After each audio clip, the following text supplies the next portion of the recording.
Leslie Cornwell, certified nurse midwife with Midwifery business consultation.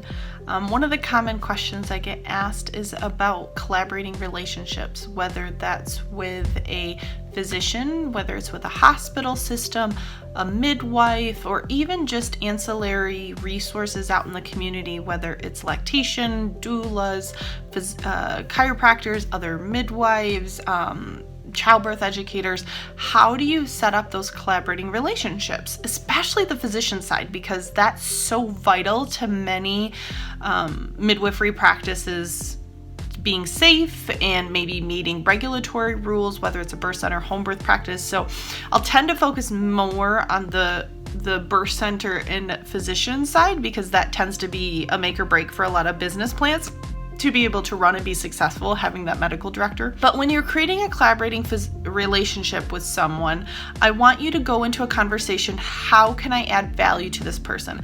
How can I create a win-win situation that they're going to want to collaborate with me? They're not doing me a favor. This is a business transaction. This is professional relationship. How can I show the value to them that translates into understanding to them? So we talk often about the golden rule, but I challenge people to think about the platinum rule. The golden rule is do unto others how you would like to be treated. The platinum rule is do unto others how they would like to be treated. So get to know them, get to know what makes them happy. What are the challenges in their life? What are they looking for? If there's a proposal presenting, you need to show how it fits their internal drives, what motivates them. A really good book that I read was The Emotional Fingerprint, talking about how you can listen to the words they're saying and figure out what's important to them. Is it the relationship that's really important to them? Is it the community-based change and the mission and better serving everyone? Is it the lifestyle, especially for physicians? The first thing they have in their head is, I've got extra responsibility. I've got more to do. I'm already tired. I'm already exhausted. And it may be that subconscious competition, but typically it's more of fear of that vicarious liability. So giving a lot of education and presenting and being confident how you can reduce the risk to them with their practice by your policies, by your scope of practice, having good written collaborating agreements among you. The lifestyle, maybe you can trade off for collaborating relationship. Instead of paying them a percentage or a monthly stipend to have the relationship, you are going to have hospital privileges and do some birth call for them with another physician that's the hospitalist to be able to give them some of their lifestyle back. Maybe you're going to see initially some families in their office because they're so busy and they can't do well woman care. They can't do a lot of this normal things that families are looking for. How do you create a win-win situation? For physicians, it tends to not be as much about the money, because what we can offer is such a fraction of what they can get for doing a C-section from doing a surgery. We can't compete as much with what their time would exchange for in a bigger healthcare system. But we can stress what are these other values we can present. We can decrease their anxiety. We can show the confidence in our safety and our standards and our business structure, show how it's profitable, and they can be a business partner. They can be a silent investor. They can get a percentage of the profits, because now you're creating a win-win. You can talk about the referral side. You can talk about all the procedures, the things outside of your scope that you will consistently send their way in respect to what they want sent their way. Sometimes we assume, well, I'm just going to send everything to them, and maybe they don't like to do certain things. So maybe getting a clear expectation of what services they offer, where are their challenges with their practice, what are they doing really well and they love to take care of. So then you can create a win-win for these families, talking about GYN procedures, talking about somebody needing a C-section, somebody wanting a tubal ligation. Stuff that's outside of your care is going to create a huge influx of value and revenue stream for their practice.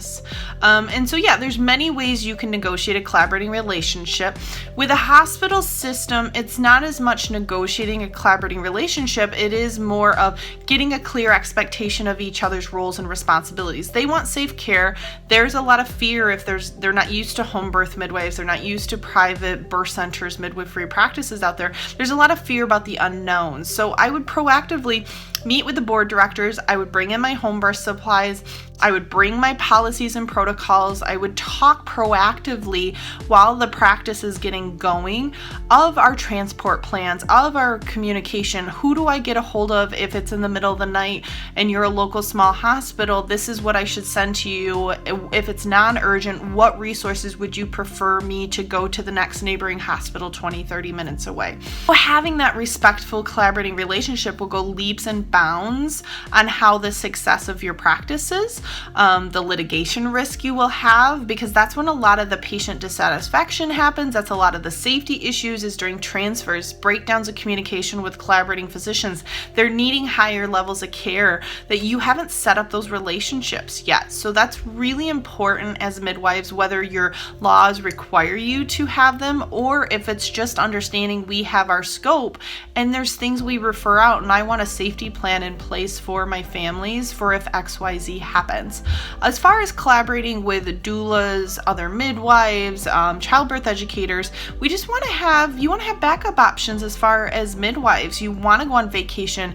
You want to know, even if you have a partner, there may be times that more ladies are delivering and in labor than you two can physically handle. So you want a good relationship with the midwives in the area.